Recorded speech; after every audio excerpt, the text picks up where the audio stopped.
नदी में, लेकिन उसे एक भी मछली नहीं मिली थी। वो कितने सालों का एक्सपीरियंस पर्सन था, कितने सालों से वो मछली पकड़ना जानता था, लेकिन जब उसे कोई मछली नहीं मिली तो यीशु ने उसे क्या कहा कि इस साइड जाके अपनी किश्ती की वो जाल डाल। उसने कोई वहां पर एक्सक्यूज नहीं दिया। हालेलुया। उसने कोई वहां पर ये नहीं कहा कि मुझे ज्यादा एक्सपीरियंस है, मैं इतने सालों का मछुआरा हूँ, मैं इतने सालों से इन कामों को करना जानता हूँ। यीशु आपको नहीं पता, आप चुप रहे, मैंने सारी रात मेहनत करके देखी, कुछ नहीं मिला। वो चुप रहा और जैसे यीशु ने कहा उसने वहां पर जाल डाला और वचन बयान करता है उसने इतनी मछलियां पकड़ी कि जाल फटने पर आ गया। हालेलुया। सेम रीति से आज मेरे और आपके जीवनों में हो सकता है, हम सालों से कोई काम करना चाहते हैं, सालों से हम किसी को बदलना चाहते हैं। कलीसिया समझे इस बात को, ये जरूरी है आपके लिए। अब अगर आप सालों से अपने किसी बच्चे को बदलना देखना चाहते हैं, अपने पति को बदलना देखना चाहते हैं, अपने घरानों को बदलना देखना चाहते हैं, अपने किसी मार्ग को खुलना देखना चाहते हैं, अगर आप अपनी बुद्धि से कर करके थक चुके हैं पतरस की तरह, तो मैं आपको कहना चाहती हूँ कि जैसे परमेश्वर के दास आपको वर्ड देते हैं संडे कि 6 दिन जाकर घर में ये करो, ऐसे उपवास करो, ऐसे प्रार्थना करो, ऐसे सेवा करो, अगर आप उन बातों को फॉलो कर रहे हैं तो फिर पतरस की जैसे जाल डालने से इतनी मछलियां आई थी कि वो जाल फटने पर हो गया था। एक पल में उसके हालात बदल गए थे।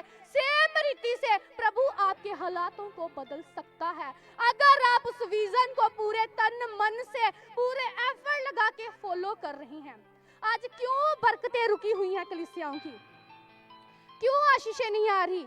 एक दिन चर्च में आके 3-4 घंटे बैठ गए हैं, उसके बाद कोई पता नहीं, 6 दिन पीछे मुड़ के देखना है, प्रभु के दास से पूछना है क्या करना है, कैसे करना है, सेवकाई के काम को कैसे बढ़ाना है, और जो लोग बंधनों में हैं, टूटे हुए हैं, उन्हें कैसे बचाना है, कोई पता नहीं। इसीलिए फिर आप हमारी जिंदगियां क्या ठंडी पड़ चुकी हैं। हाँ कि ना?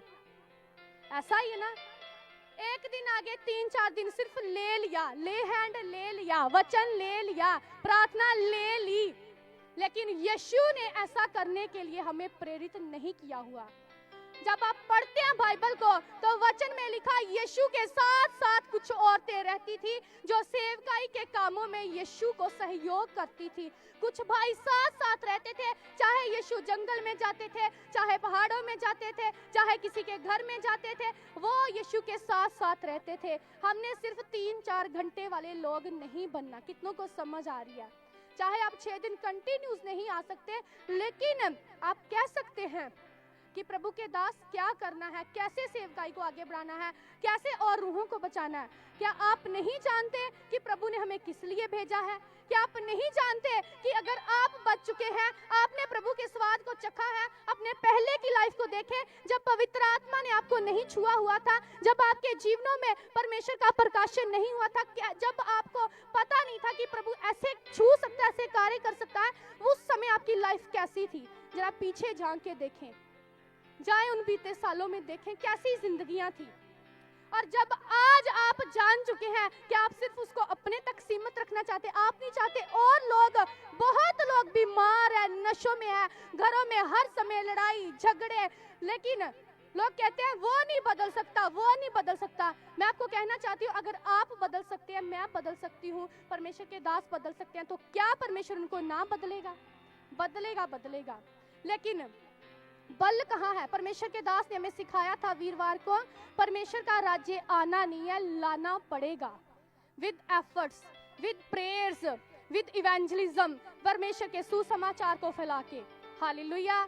अपनी ठंडी जिंदगियों से बाहर आए। मैं सच बता रही हूँ, अगर आप पूरे मन से, पूरे बल से दर्शन का किसी भी चर्च में चले जाएं, चाहे आप बड़े से बड़े चर्च में चले जाएं, अगर आप उस दर्शन के हिस्सेदार नहीं बनते, सालों साल कलीसिया में सिर्फ बैठे रहते हैं, तो फिर पूर्ण छुटकारे नहीं होते। परमेश्वर का कलाम कहता है।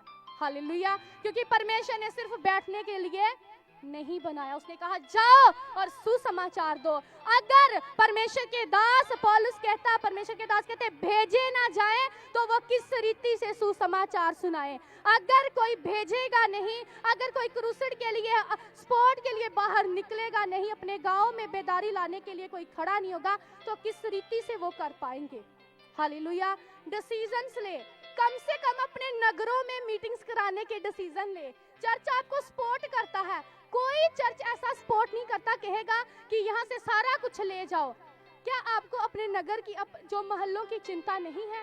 अगर आप ऐसा विश्वास करते हैं वो बंदा शराबी, उन्हें नहीं बदलना, उन्होंने घर च बहुत गंद आ, वो नहीं बदल सकते। मैं ਤੁਹਾਨੂੰ ਕਹਿਣਾ ਚਾਹੁੰਦੀ, ਅਗਰ ਮੈਂ ਬਦਲ ਸਕਦੀ ਹਾਂ, ਤੁਸੀਂ ਬਦਲ ਸਕਦੇ ਹੋ। ਪ੍ਰਭੂ ਦੇ ਦਾਸ ਕਿਦਾਂ ਦੀ ਗਵਾਹੀ ਉਹਨਾਂ ਦੀ, ਅਗਰ ਉਹ ਬਦਲ ਸਕਦੇ ਆ ਤੇ ਖੁਦਾ ਲਈ ਮੁਸ਼ਕਿਲ ਹੈ ਕਿ ਖੁਦਾ ਉਹਨਾਂ ਨੂੰ ਨਾ ਬਦਲੇ। ਹਾਲੇਲੂਇਆ। ਉਹ ਬਦਲ ਸਕਦਾ ਹੈ, ਪਰ ਤੁਹਾਡੇ ਬਲ ਕਿੱਥੇ ਆ, ਤੁਹਾਡੇ ਐਫਰਟਸ ਕਿੱਥੇ ਆ।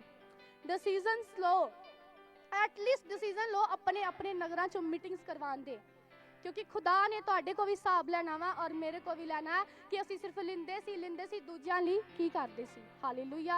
ये कोई नॉर्मल गल नहीं, एक सीरीयस मैटर है। अगर असी आत्मिक सुत्ते होए आ तो सचमुच लेखा होना, प्रभु का आगमन होना, प्रभु ने आना और एक एक चीज़ का हिसाब फिर लिया जाना। हालेलुया। अखां नूं बंद करो, प्रार्थना करो, डिसीजनस लैण दी ताकत मंगो, खुदा को अनुग्रह मंगो, परमेश्वर को फेवर मंगो।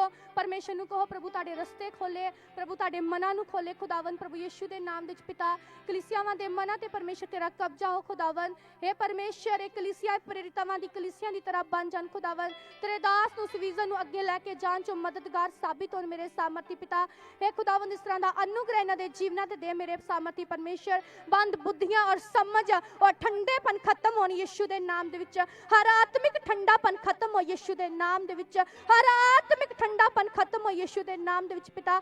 और परमेश्वर इन्हां दे अंदर तेरे कम्मां दा बोझ आए खुदावन, जिस तरह अपने दास